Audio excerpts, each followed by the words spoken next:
are doing well.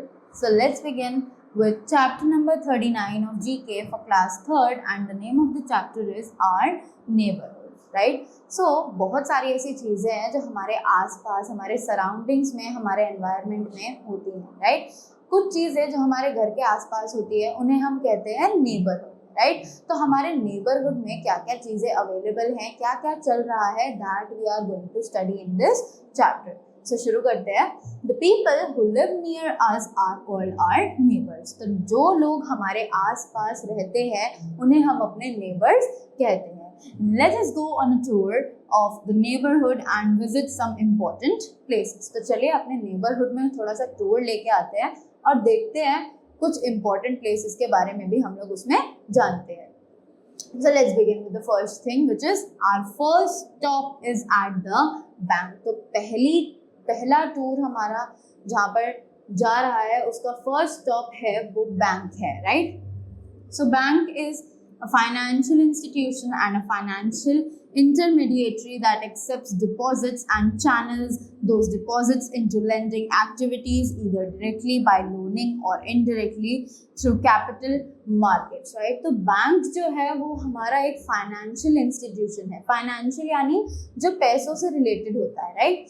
तो bank जो है एक ऐसा चैनल है जहाँ पे लोग अपना फिक्स्ड मनी डिपॉजिट करते हैं, वहाँ से कुछ लोन्स का काम चलता है. All the money process, all the financial process is being processed by the banks of our country, right?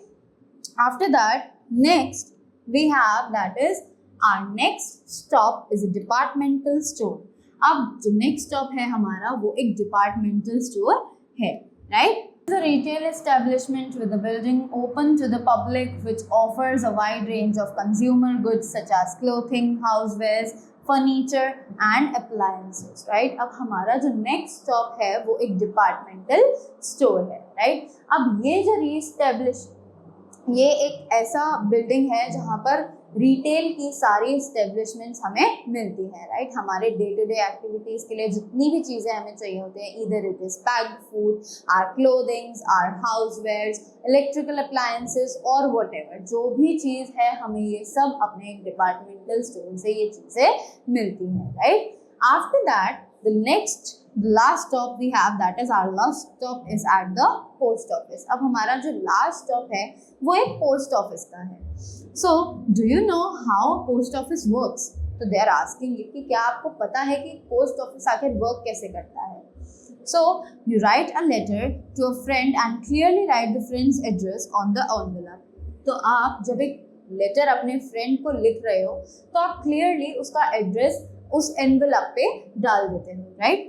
Then you put a postage stamp on the envelope and drop the letter into the letter box. उसके बाद आप उस envelope पे एक postage stamp लगाते हो और आप उस letter को drop कर देते हो अपने घर के आसपास के letter box में, right? A postman will collect the letter and take it to the post office in your city. तो वो postman जो है वो क्या करता है, वो उन सभी letters को letter box में से collect करता है और उसके बाद post office ले जाकर उन सभी लेटर्स को वहां पर ड्रॉप कर देता है, right? From there it will be sent to the place you have written on the envelope. वहां से ये जो पोस्ट लेटर है हमारा वो उस प्लेस पर जाएगा जहां के लिए हमने वो लेटर लिखा है.